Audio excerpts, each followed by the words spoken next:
Welcome to the next session of statistical description. In the last video, I discussed about collection of statistical data and the classification of statistical data.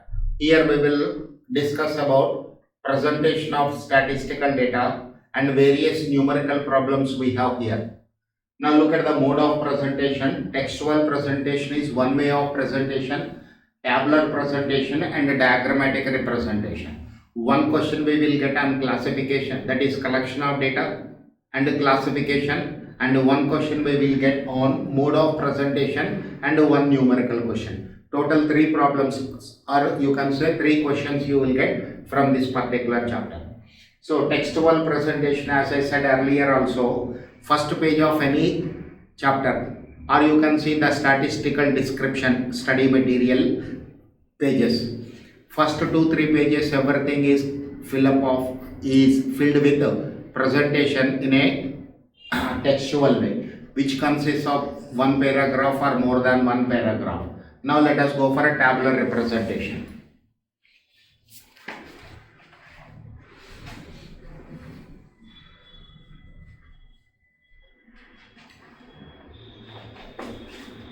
A table under consideration.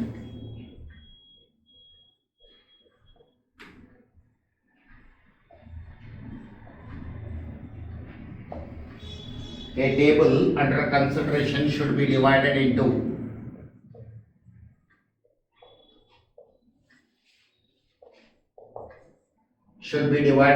caption,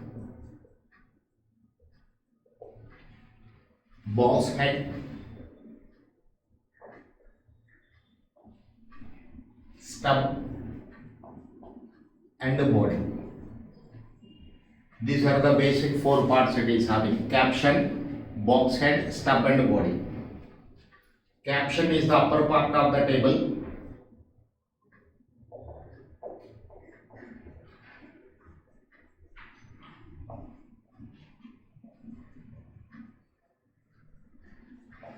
Caption is the upper part of the table describing columns and sub-columns if any.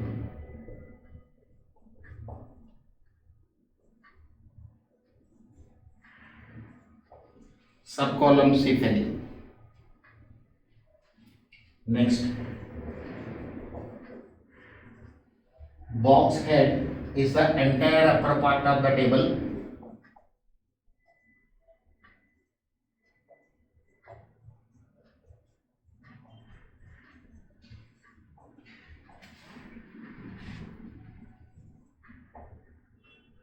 Entire upper part of the table entire upper part of the table which includes columns and sub-column numbers.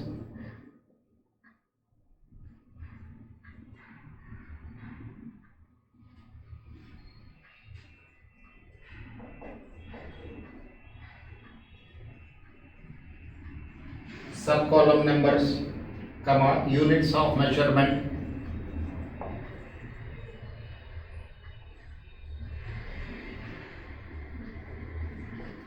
units of measurements along with caption.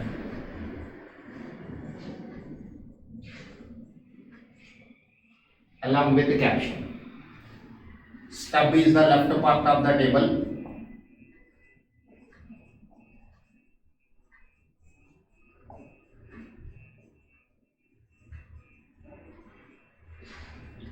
Stub is the left part of the table providing the description.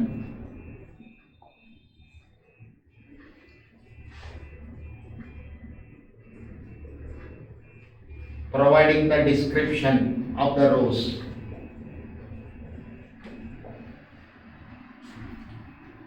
The body is the main part.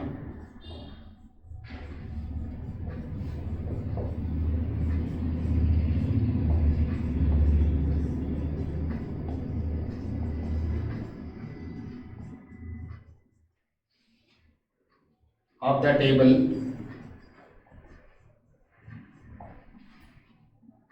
that contains the numerical figures.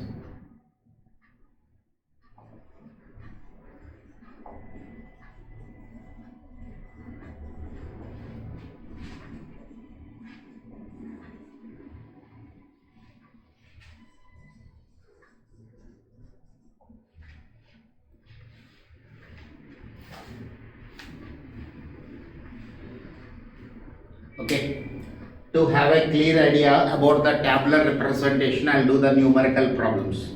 Fine. So look at this, a table under consideration should be divided into caption, box head, stub and body.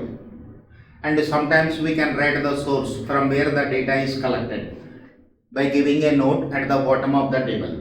Caption is the upper part of the table describing columns and subcolumns if any. Box head is the entire upper part of the table which includes columns and subcolumn numbers, units of measurement along with caption. Stub is the left part of the table providing the description of the rows.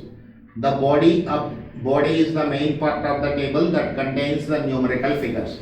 Based on this, there are 5 theoretical questions given in set A. So go through these points, understand what does it mean actually with the help of numerical problems I am doing, and after that answer those questions.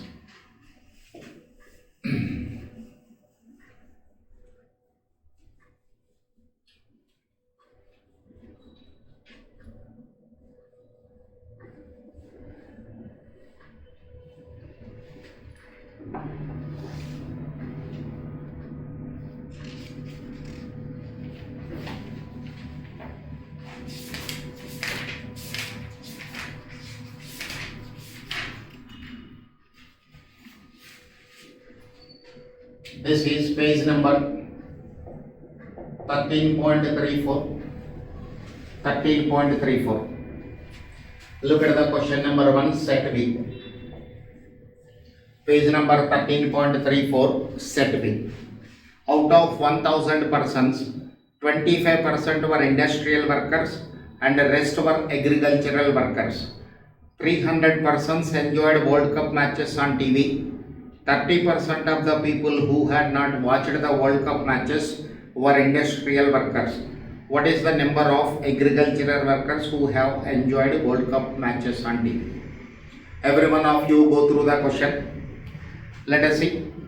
There are 2 types of information provided. One category is classification of workers.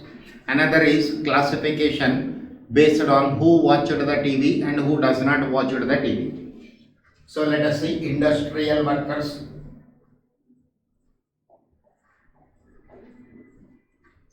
agricultural workers,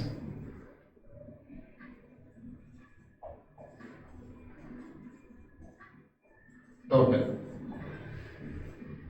There are 2 rows this table is having. 2 rows this table is having. First one is industrial workers, second one is agricultural workers. Who watched World Cup matches? Who watched TV? Does not match.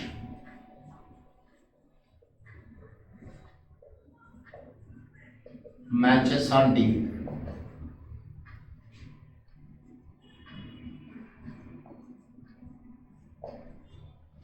Again total.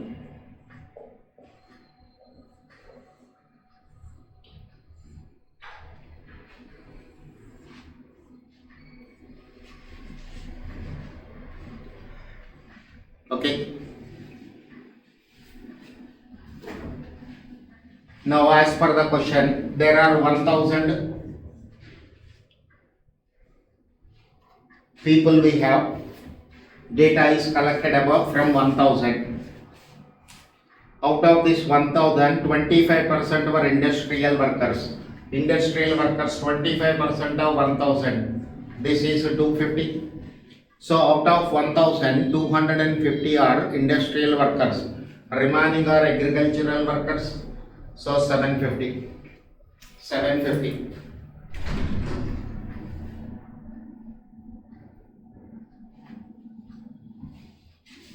Next. 300 persons enjoyed World Cup matches on TV. Who watched World Cup matches on TV? 300. So remaining 700 does not watch the World Cup matches on TV. Now sir, there are 4 empty cells I have. 4 empty cells I have. Out of these 4 empty cells, if we know any one cell value, then remaining 3 can be automatically calculated by subtracting this value from the total.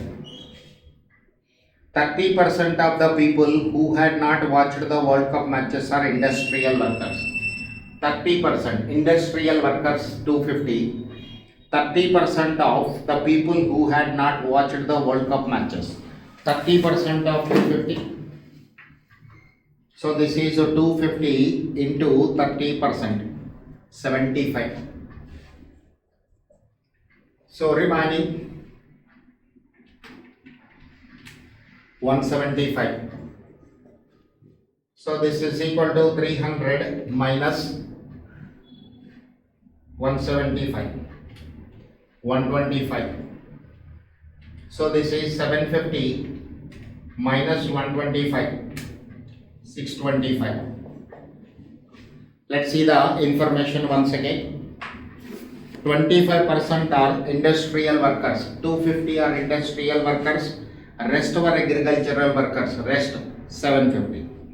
300 persons enjoyed World Cup matches on TV. It means how many people have watched World Cup matches on TV? 300. When these are 300, this is 700. Let me check up these figures. 30% of the people who had not watched World Cup matches were industrial workers. How many industrial workers we have? 25% of 1000. And in this, 30% have not watched the World Cup matches. So 250 into 30%, 75. So 175.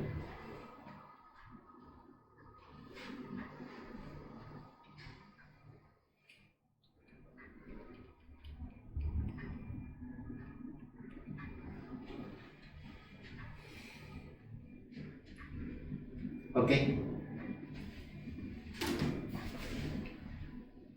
Industrial workers 25%. So remaining 75 agricultural workers. 300 persons enjoyed the World Cup matches on TV. 300 means 700. 30% of the people who had not watched the World Cup matches. 30%.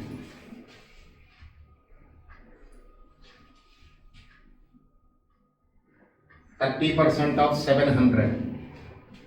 What is given? 30% of the people who had not watched the World Cup matches. How many have not watched the World Cup matches? 30%. Sorry, 700 people who have not watched the World Cup matches. Out of this, 30% of the people are industrial workers. 700 into 30%. 210. So this is 40. 490. 750. This is 240. 260. 440 plus 60, 260, 300. Now we have total values. You can answer any question. Suppose how many industrial workers watched World Cup matches on TV? 40. Let us see what is asking in the question. What is the number of agricultural workers?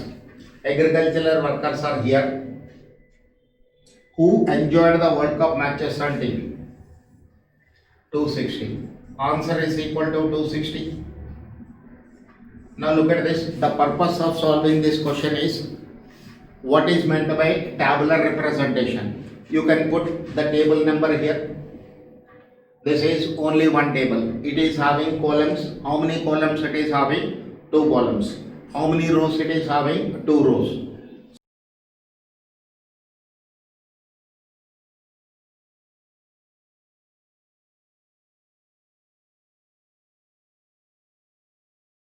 Numerical figures. Okay, box ahead does not have this one. You can give table number 1. Since it is the only one table I have, you can say table 1. It is having column headings, description about the columns, description about the rows, and a numerical information it is having. This way, when you put the data in the form of rows and columns, it is called tabular representation.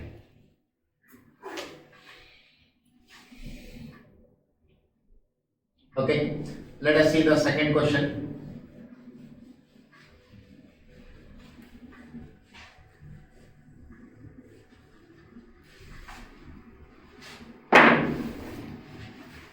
question number 2. A sample study of the people of an area revealed that total number of women were 40% and percentage of coffee drinkers were 45 as a whole, and percentage of male coffee drinkers was 20. What is the percentage of female non-coffee drinkers? Here the classification is based on gender and habit. Okay, let us see. Coffee drinkers.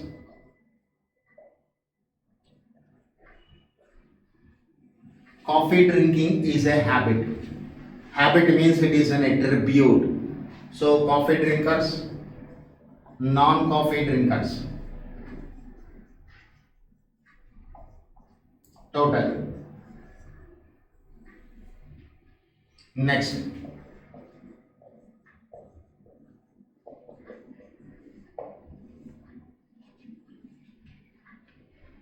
How many? What is the data? We have data about 100 people.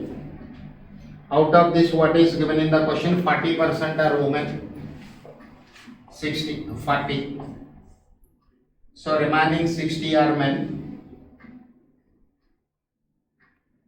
Percentage of coffee drinkers were 45. So this is 55. Once again, 4 empty cells we have. If we know the value of any one cell from these 4, if we know the value of any one cell from these 4, we can get the other values. What is given? Percentage of male coffee drinkers are 20. Male and coffee drinkers are 20. So this is 40, this is 25, this is 50. Now you can answer any question. All the values are known to you. How to interpret this 25? Coffee drinkers and women. Women coffee drinkers. Male coffee drinkers. You can write this as male, female.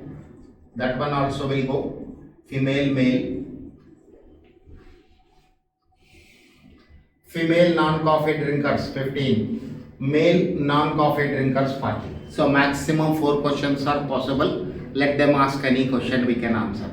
The only thing where we need perfection is how to represent the given information in a tabular form. This way, when the given data you arrange in the form of rows and columns with the proper row headings and column headings with the table number, then it is called tabular representation of the data. I hope it is clear to you. Okay, and here, as far as a tabular representation is concerned, I want to highlight one more point for frequency data. Let me give description about that one.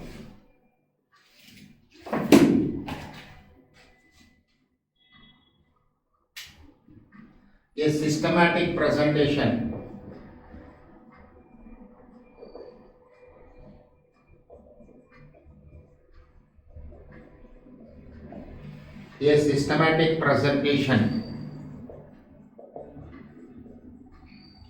of the classes with their respective frequencies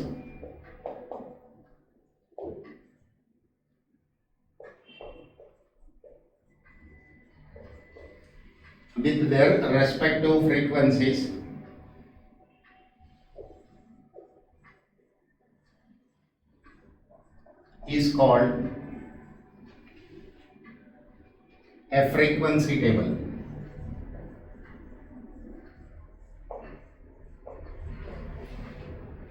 Or frequency distribution.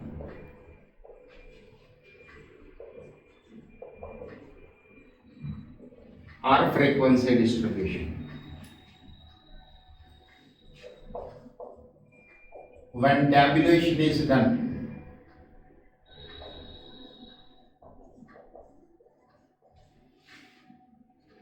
in respect of a discrete variable,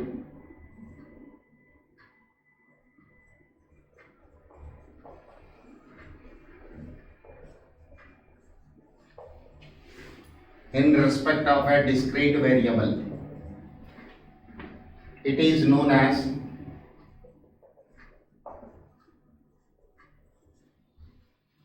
ungrouped frequency distribution.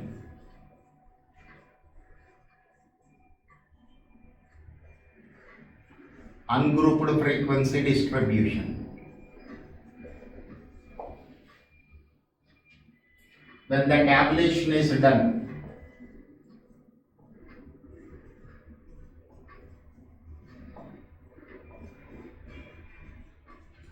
in respect or with respect to a continuous variable,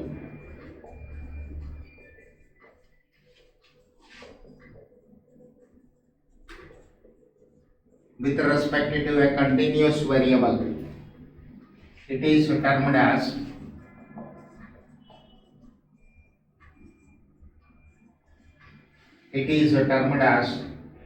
a grouped frequency distribution.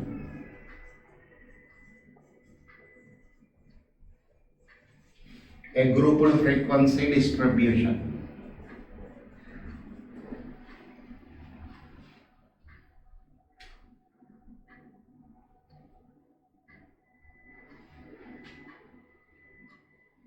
Okay.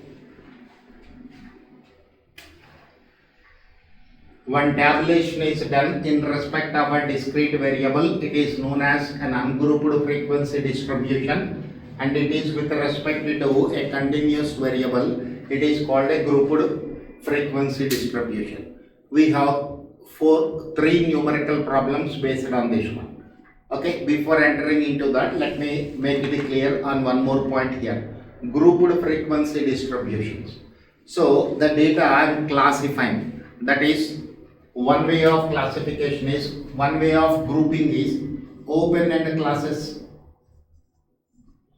A group is having open-end classes. A group is having open-end classes. Open-end classes type. Second one is exclusive type. Exclusive type. Third one is inclusive type. Inclusive type.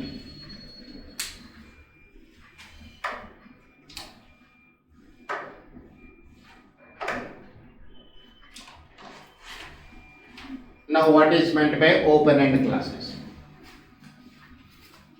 What is meant by open-end classes?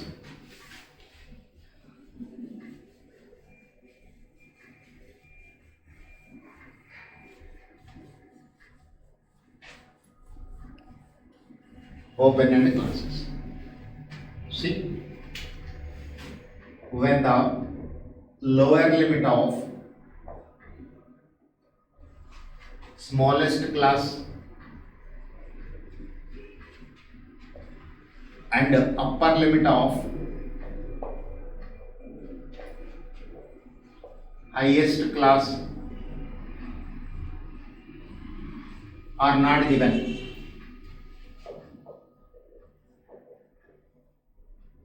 then it is called an open-end classification. An open-end class. Groups. You are grouping. When you are grouping, in how many ways we can group them? Under this first category is open-end classes. Let us see an example here. Marks. Number of students. Marks is a variable x, this is frequency. This is less than 10. Less than 10. So there are some students in the class whose score is less than 10. Means upper limit of this class is defined but lower limit is not given. So all those students you are grouping into one category. How many such students are there is called its a frequency. I am writing frequency. So this is also a tabular representation. Look at this simple table having only two columns. Only two columns it is having. Then 10 to 20, 20 to 30, 30 to 40, 40 and above. 40 and above. Look at the grouping here. Marks, exam is conducted to the students in a class. Maximum is, let us take 50 marks. Now the grouping I am taking this way. First one, lower limit of the smallest class is not defined. And for the last one, upper limit of the highest class is not defined. Then this way of classification is known as open-end classification, or this group is known as open-end class. Open-end class or open-end group. This is one. Second one is exclusive type classification. Exclusive type. Exclusive type. Look at this: marks, number of students.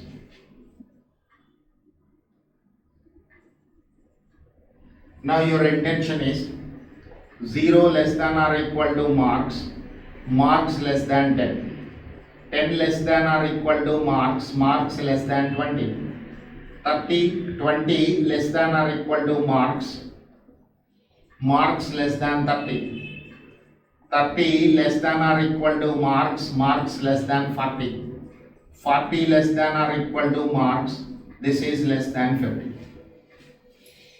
Now this way, when you take upper limit value, you are not including in the same row. Upper limit value you are not including in the same row. So how can we take this? 0 to 10, 10 to 20, 20 to 30, 30 to 40, 40 to 50. Number of students. Okay. So when you are not including the upper limit value in the same row in which it is written, here it is taken, and it is included in the next row, then this is called exclusive type classification. Basic idea is this one. I have one group. In this group, which type of students I have? Whose score is 0 or more than 0 but less than 10, means up to 9.9, 9.5, 9.75. if it is an objective type question with a negative markings. Okay, this way. If I take up the classification in this manner, it is called exclusive type. And one more point to notice is upper limit of the preceding class and the lower limit of the succeeding class are same. In exclusive type classification, it is upper limit of the preceding class and the lower limit of the succeeding class, both are same. And this is also known as mutually exclusive classification. Mutually exclusive or overlapping series. In exclusive type, mutually exclusive, both are one and the same. One way you can say overlapping series. In this case, upper limit value is not included in the same row, but it is included in the next row. One point to notice.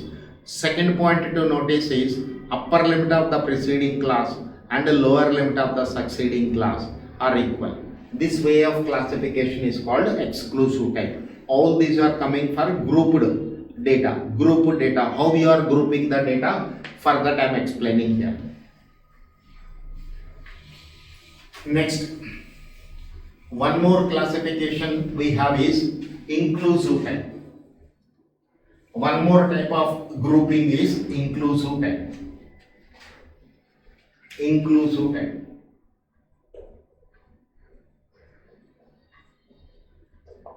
The name itself shows what does it mean actually. Upper limit value is included in the same row. So I'll take here marks 0 less than or equal to marks less than or equal to 9, 10 less than or equal to marks less than or equal to 19, 20 less than or equal to marks less than or equal to 30, 20 to 29, 30 less than or equal to marks, this is 39, 40 less than or equal to marks less than or equal to 49. Okay sir, this way. Fine. Now here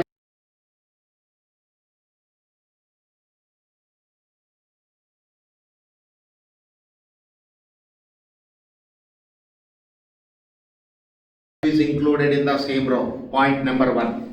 Point number 2. Upper limit of the preceding class is not equal to lower limit of the succeeding class. Again I am repeating this point. Upper limit of the preceding class is not equal to lower limit of the succeeding class. Point number 2. Point number 3, inclusive type of classification is preferable when the variable is a discrete variable. It means the variable will assume only whole numbers. Again I am repeating this point. Okay, based on this you have a question also. When the variable is assuming only whole numbers, it is a discrete variable. Okay, so inclusive type is preferable when the variable is a discrete variable. Exclusive type when the variable is a continuous variable. But generally for solving the numerical problems, we don't consider inclusive type as it is. It should be converted into an exclusive type. It should be converted into an exclusive type. How to convert an inclusive type to exclusive type, that I'll explain after 10 minutes when I'm going into class limits and class boundaries. Right now, for a grouped frequency distribution is concerned, we have 3 classifications. One is open and group, open and classes group, exclusive type group, and inclusive type. This you can call as class interval also. Class interval. Okay, inclusive type, exclusive type, open end. Both open end classification or open end group inclusive type should be converted into exclusive type for solving the problems.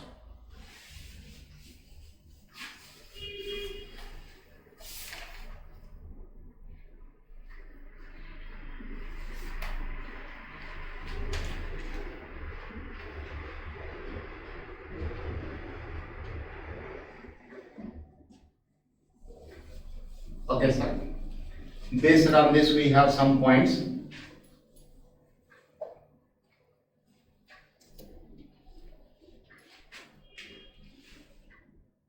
The lowest and highest values that can be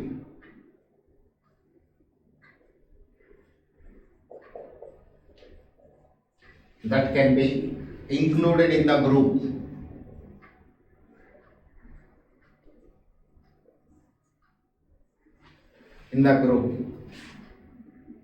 are called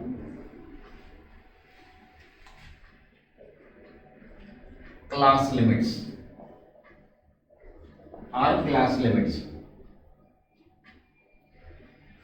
The lowest value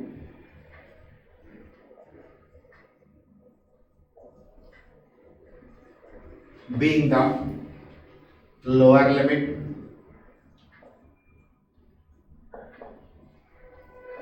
and highest value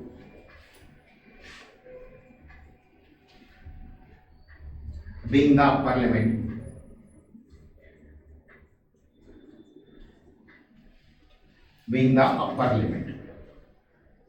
Highest value being the upper limit.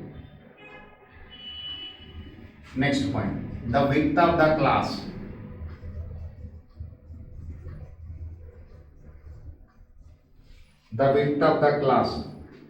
is known as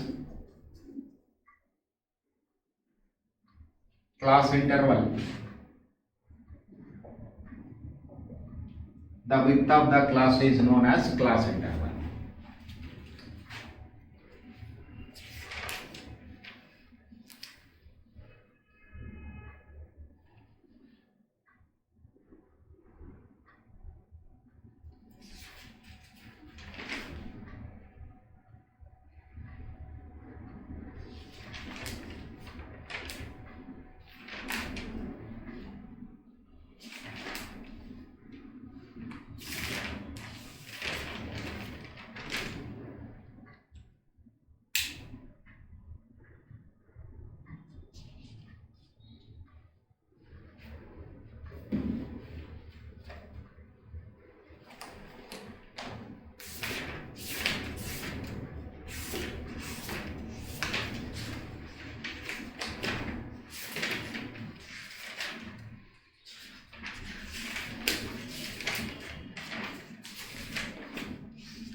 Next point is class boundaries, which I want to tell you. Class boundaries may be defined as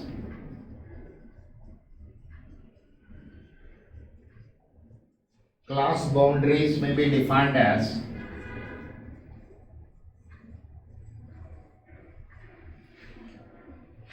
the actual class limit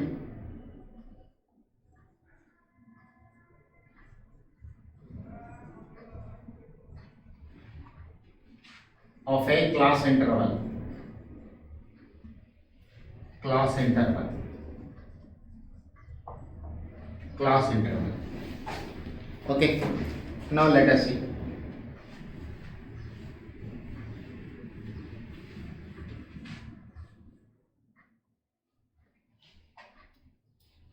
In case of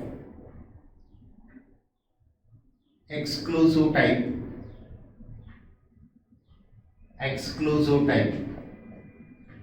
class limits coincide with class boundaries.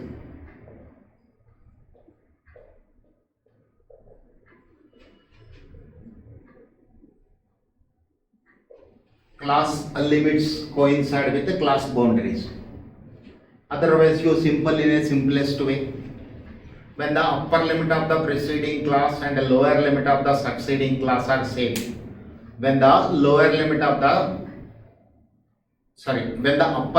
the preceding class and the lower limit of the succeeding class are same, it is exclusive type. In this particular case, there is no difference between class limits and class boundaries.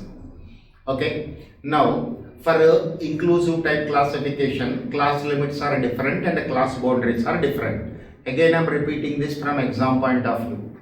How to identify? If it is an exclusive type, it means upper limit of the preceding class is equal to lower limit of the succeeding class.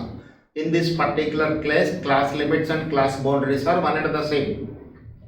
In case of inclusive type, class limits are different and class boundaries are different.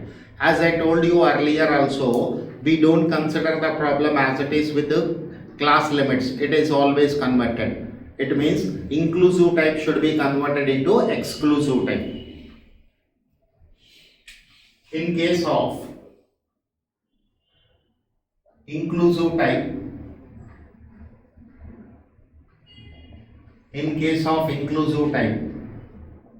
class limits are converted into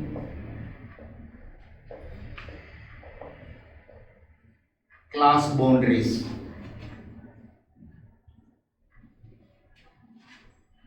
How can we convert the class boundaries, sir? I'll take up an example here to understand what does it mean actually. Let us say this is inclusive type. Marks 10 to 20, 20 to 30, 30 to 40, 40 to 50, 50 to 60. You can take marks, you can take heights, you can take weights. So rather marks and write weights. And number of persons. Okay.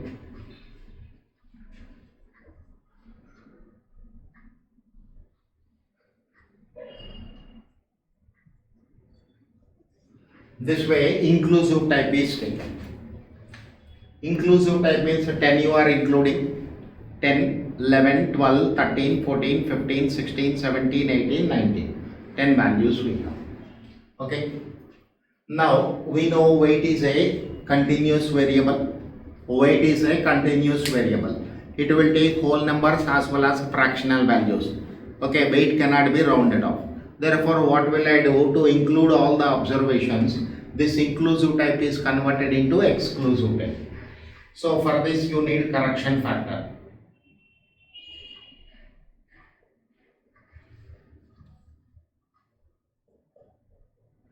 Correction factor D.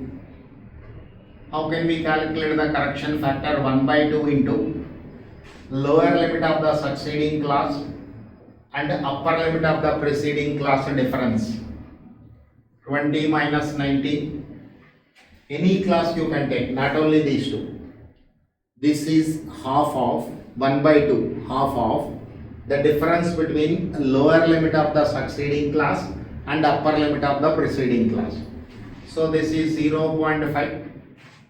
upper class boundary is equal to upper class limit plus correction factor. Lower class boundary is equal to lower class limit minus correction factor. So weights 9.5 to 19.5.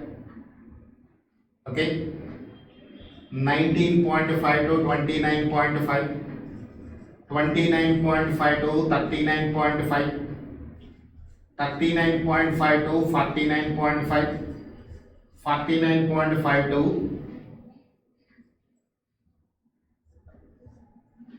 59.5.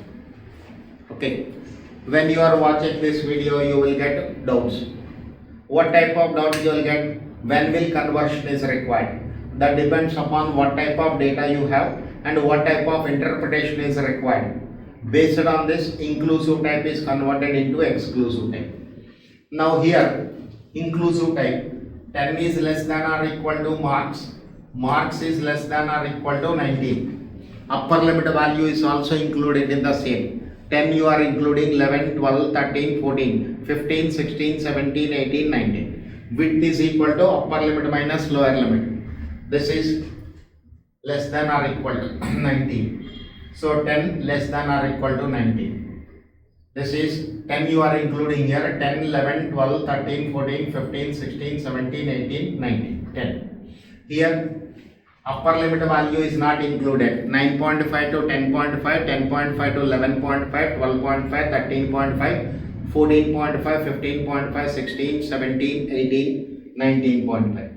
So here what I am doing here, there are some persons whose weight is 39.5.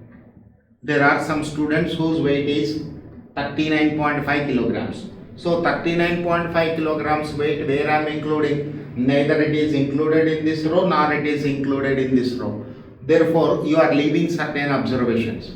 Whereas if it comes to exclusive type, 39.5 is coming here, 39.44 is coming here, 39.5 is taken here.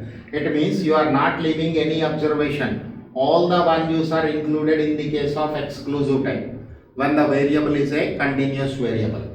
If it is inclusive type, certain values you are omitting. That is the reason why inclusive type classification is preferable when the variable is a discrete variable. It means when it assumes whole numbers. Here look at this. There is no student whose score is after 19 and less than 20. So it is round figures 20, 29, 30. Class intervals same. Okay. Width you can calculate upper limit minus lower limit. Here also 19.5 to minus 9.5. 19.5 minus 9.5. It is a 10. Here also it is a 10. But the difference is there may be a chance, there may be a possibility of leaving certain observations when the variable is a continuous variable for inclusive type. For exclusive type, all the values are including. Therefore, exclusive type is preferable. In exam, they don't ask all these things. Simple. Inclusive type is given. We have to convert the class limits into class boundaries. Remember this point. How class limits are converted into class boundaries? For that, you need correction factor. And correction factor is subtracted from the lower limit. Correction factor is added to the upper limit to get class boundaries. That is the only point you have to remember. This is further who wants specialization in statistics. Fine.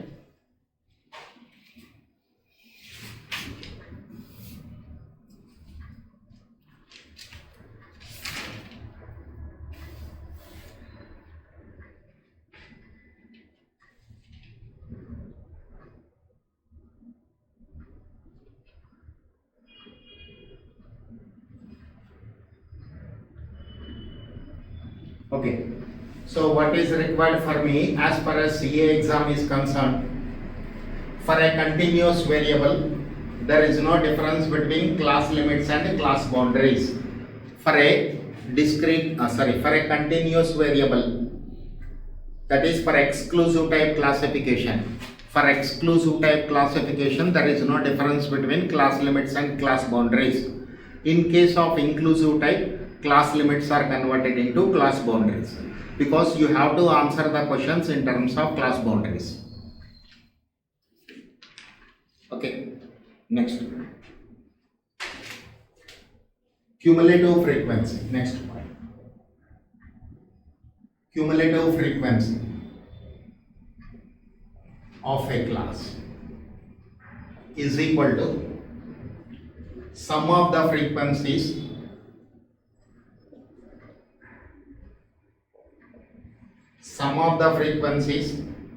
of all the preceding classes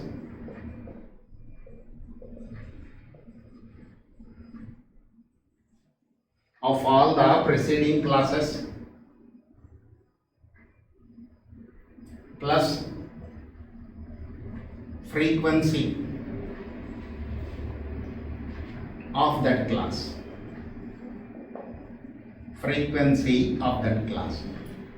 We have a numerical problem. Just after 5 minutes I'll do the questions. Next, frequency density. Frequency density is defined as the ratio of frequency of that class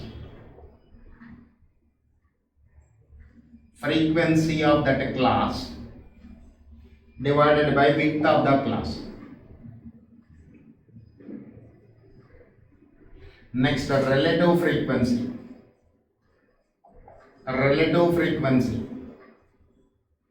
F over capital N. This is equal to frequency of that class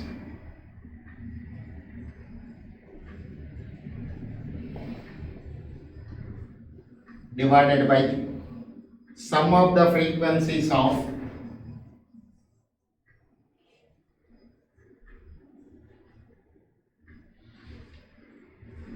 all the classes. This way 3 more definitions.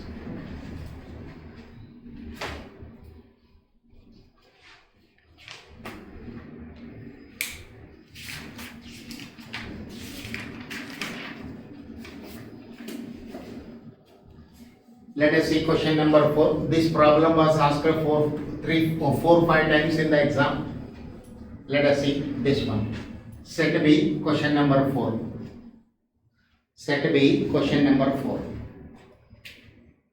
The number of accidents. This is page number 14.34. Question number 4. Page number 14.34, question number 4. The number of accidents for 7 days in a locality are given below. Number of accidents represented with X. Frequency. Here it is 0, 1, 2, 3, 4, 5, 6. 15, 19, 22, 31, 9, 3, 2. Look at this here, sir. The variable has assumed only whole numbers. So it is ungrouped data, or you can say discrete frequency distribution. There is no group at all. Okay, when the tabulation is, look at this, it is a table. Simple table. Having only 2 columns. But how many rows you have? 7 rows. This way. So this is a tabular representation. It is having column headings. Frequency is represented with F. Here the variable has assumed only whole numbers. So it is a discrete variable. And this frequency table is known as discrete frequency table. Let us see what is required here. What is the number of cases when 3 or less accidents occurred? 3 or less accidents. Before that, let me interpret the answer, sir. This is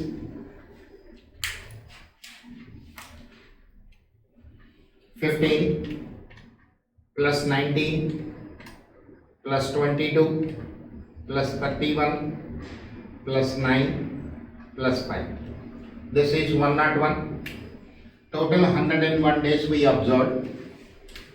15 days there is no accident at all, not continuously 15 days. Out of 101 days, the variable x has assumed 0 15 times.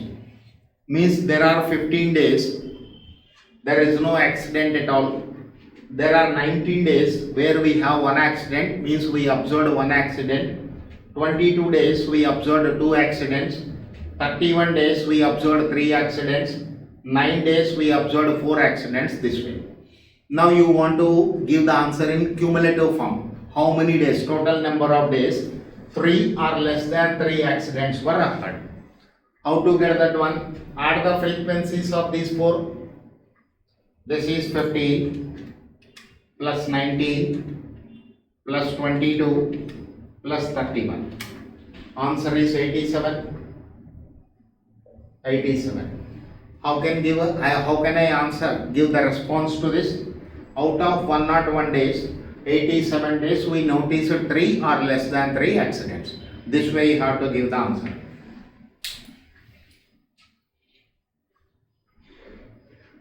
Okay, let us see question number 5. Question number 5.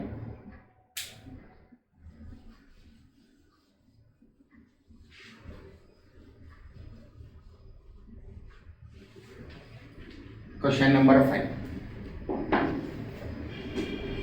This time I have inclusive type data.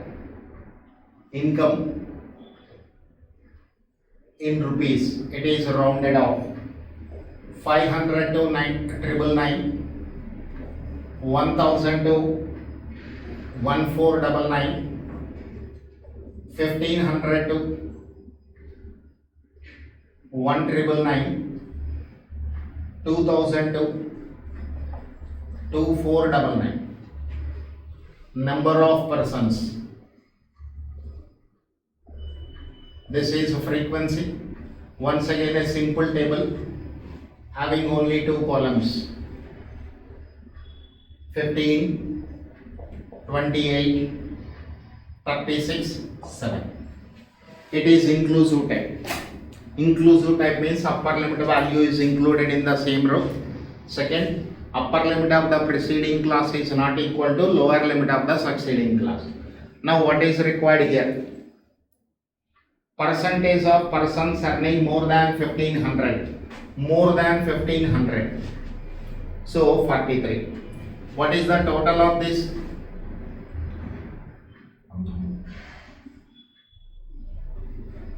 $86. Total 86. Percentage of workers who are earning more than 1500. So 1500 and above. So these 2 columns. Percentage. So this is for 86 workers. Number of workers. Income greater than 1500 is equal to 43. For 100 how many? 100 into 43 divided by 86. So 50%.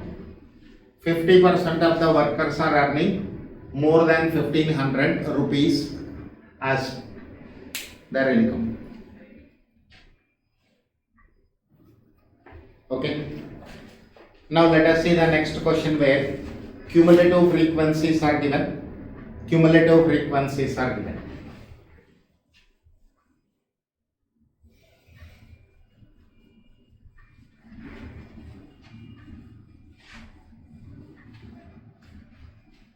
Question number 6. Cumulative frequencies are given. This is marks less than 10, less than 20, less than 30, less than 40, less than 50. Number of students. Number of students 15, 38, 65, 84, 100. Total 100 students are there. This is less than cumulative frequency. Lower limit is not given, less than cumulative frequency. So what is required for me? Less than cumulative frequencies should be converted into less than cumulative frequencies should be, this is converted into exclusive band. Now look at this difference. 10 and 20, 10 is the difference. 20 and 30, 10 is the difference. 30 and 40, 10 is the difference. 40 and 50, 10 is the difference. So marks, class interval or width is taken as a 10, 10 to 20, 30 to 40, 40 to 50. 1 to 20, 10 to 20 to 30, 30 to 40, 40 to 50. Frequency 15 as it is. Less than 20, it includes this value also. This is 38 minus 15, 17. 65 includes these two values. 65 minus 38, 27. 84 minus 65, 19. 100 minus 84, 16. So less than cumulative frequency distribution is converted into continuous series of exclusive time. Now what is required here? How many students marks got how many students got marks more than 30? More than 30 means these two values I have to add 535. So 35 students are in the class whose marks are more than 30. Okay. So that's all here. Remaining I'll take up in the next session. Thank you.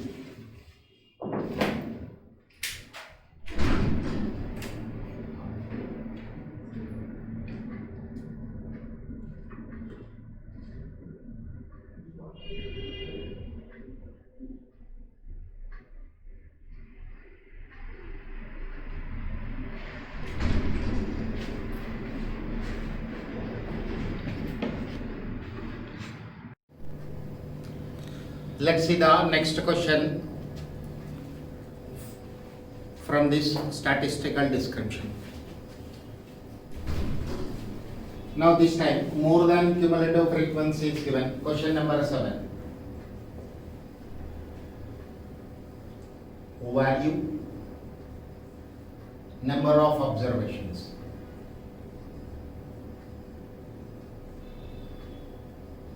Number of observations. More than 200, more than 250, more than 300, more than 350.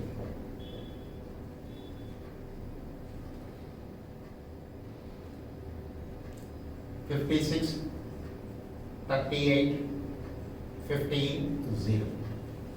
Here upper limit is not given, lower limit is given. So this is value 200 to 250. This difference is 50, 50, 50. 250 to 300, 300 to 350, 350 to 400. Now frequency. For less than cumulative frequency, we moved from top to bottom. So for more than cumulative frequency, move from bottom to top. 0, 15 minus 0, 15. 38 minus 15, 23. 56 minus 38,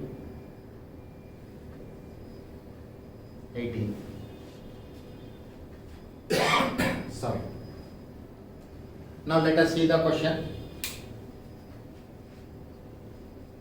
Find the number of observations between 250 and 300. 250 and 300. How many observations are there? 23 observations are there. That is the answer to the given question.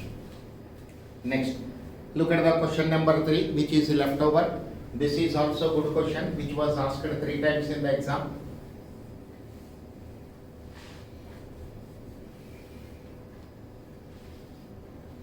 Cost of sugar in a month under the heads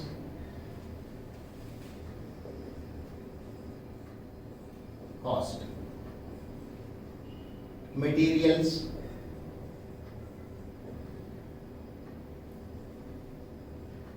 labor, direct production,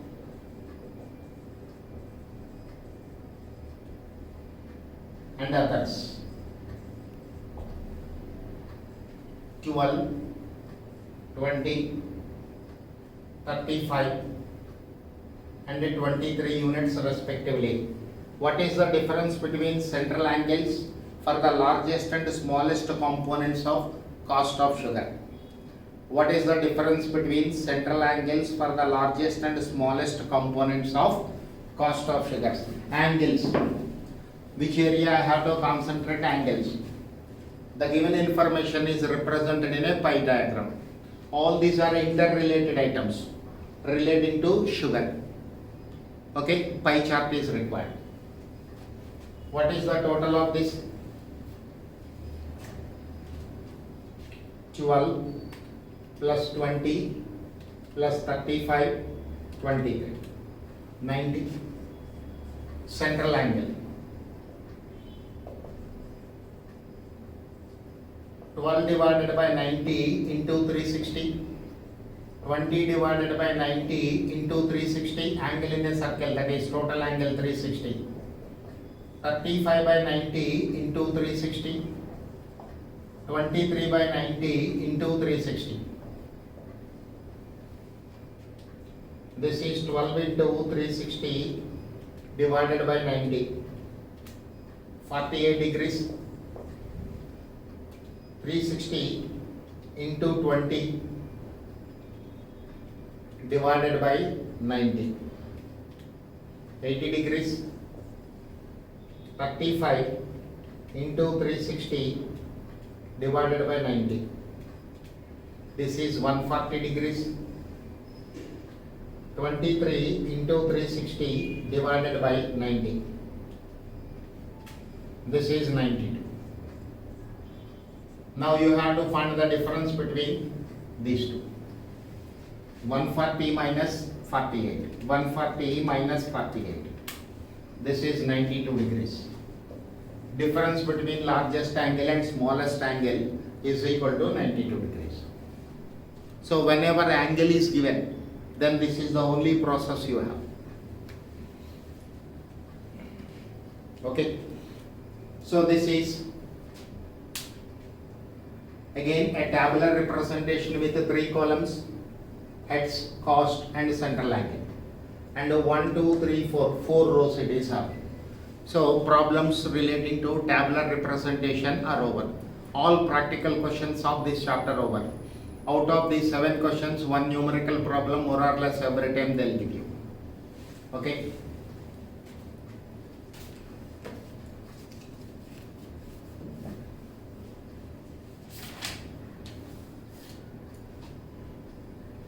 Now, there is one question which was asked one time in the exam, where most of the students will get confusion. That one also I am doing.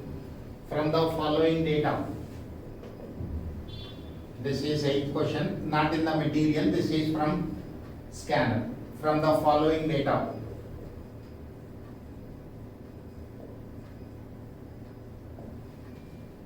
find the number of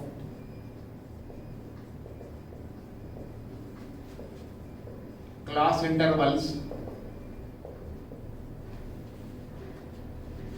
if the class length is given as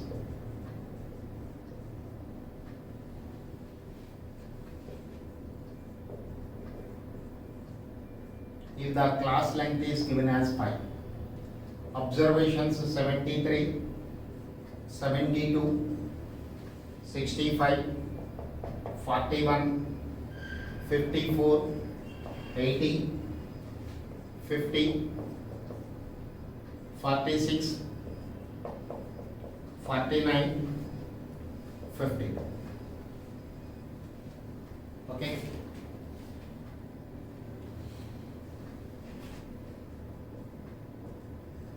Number of class intervals.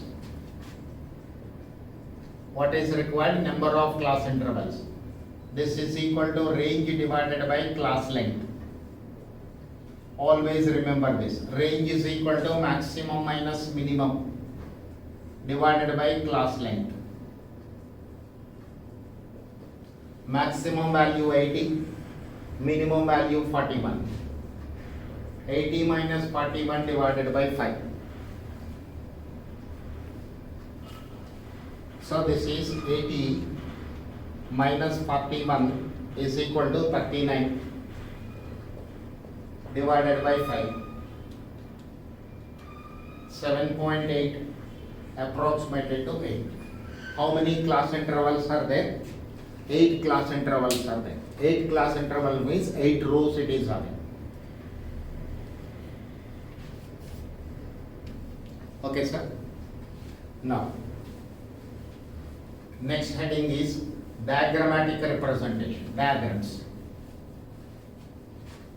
Basically, diagrams are used to find out any hidden information. Diagrams are used to find any hidden information that can be identified with the help of graphs. Okay.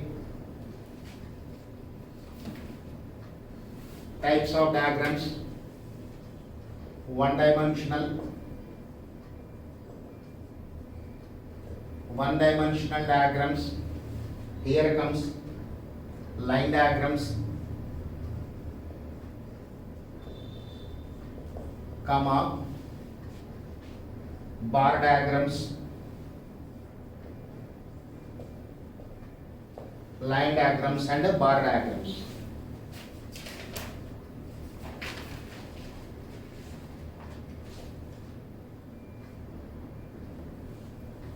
Two-dimensional diagrams,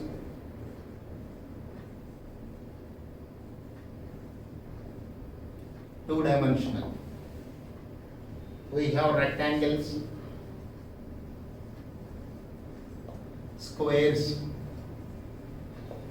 circles or pie diagram.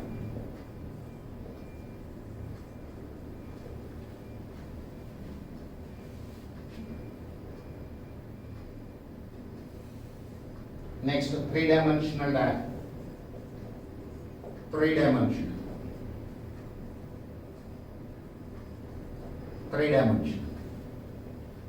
We have cubes, comma cylinders, comma spheres, comma prisms. These are the three-dimensional diagrams.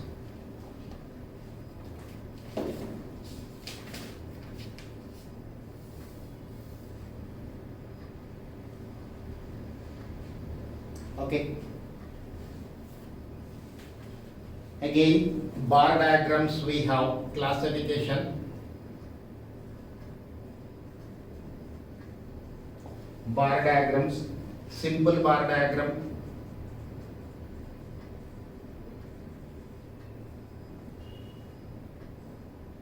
component or subdivided bar diagram,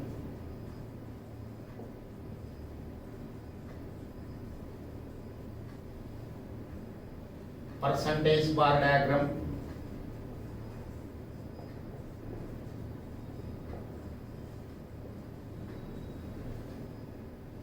multiple bar diagrams,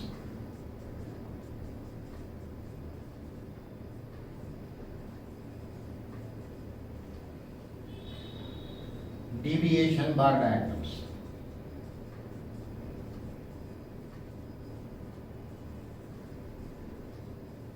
Okay. Don't worry here, we don't have any numerical problems based on this one. Simply theory, 5-6 points are there.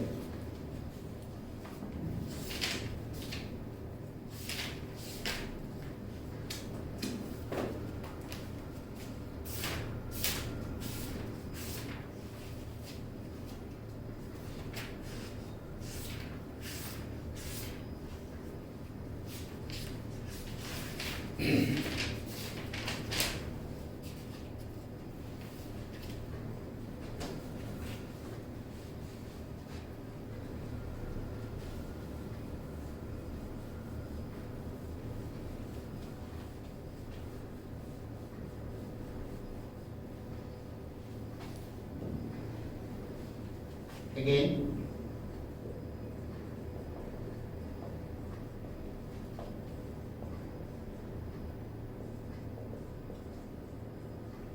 The same bar diagrams, vertical and horizontal, you can represent. Bar means it is a line. Horizontal bar diagrams,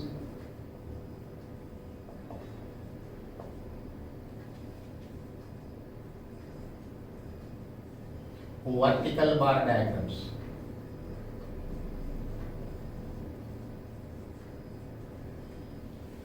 Length of the bar is nothing but a frequency. Okay.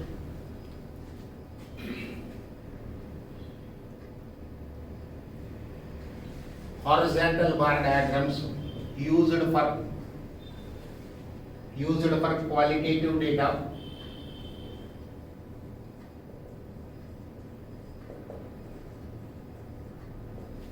Qualitative data or data varying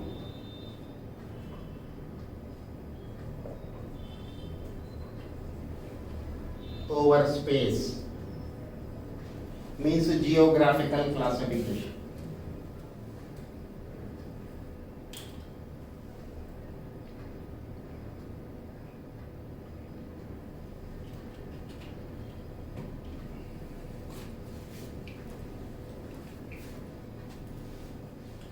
And vertical bar diagrams used for quantitative or time series data. Time series data.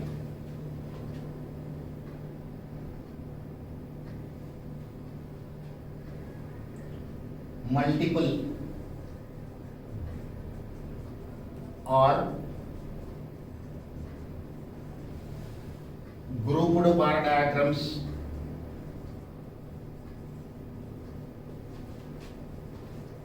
are used for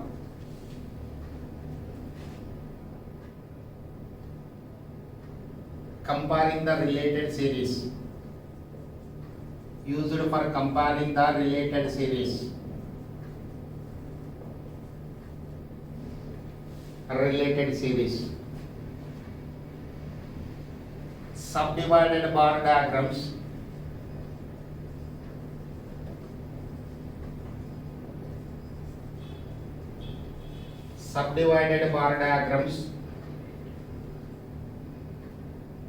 are applied for representing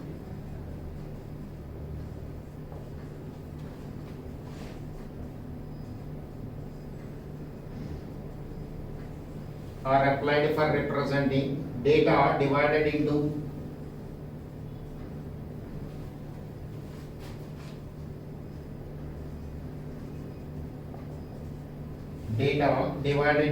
number of components.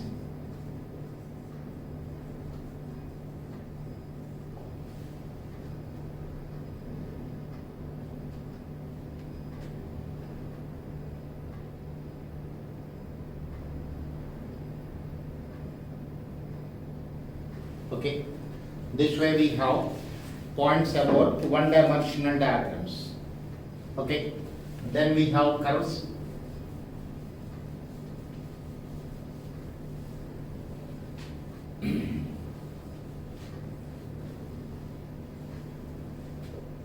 Histogram. An histogram is a diagrammatic representation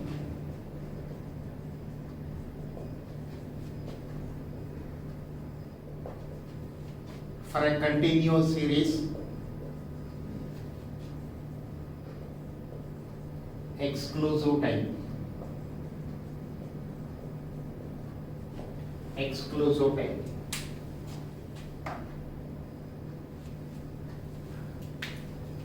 Mode is located graphically.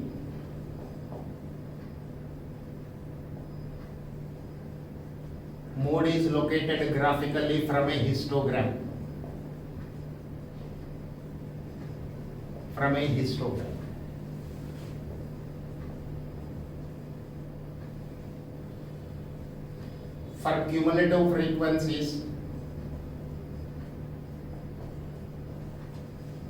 For cumulative frequencies, we use Woolsey curve.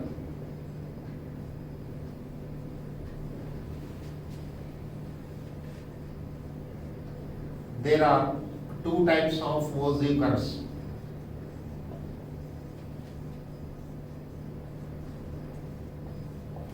First one is less than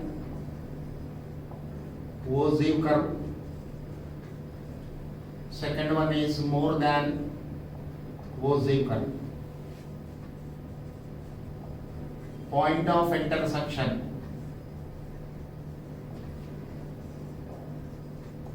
two Woolsey curves is median. All partition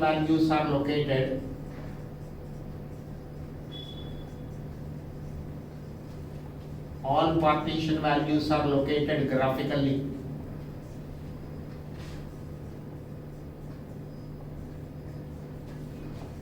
from Woolsey curve. For Woolsey curve, point of intersection of two Woolsey curves is median. All partition values are located graphically from Woolsey curve. So these are the important points as far as graphical representation is concerned. In objective type problems, last 24 attempts if you see, there is no practical problem given from this graphical representation. Fine, that's all here. With this your statistical description is over. Go through this, understand the things, then answer the theoretical questions. Fine, thank you.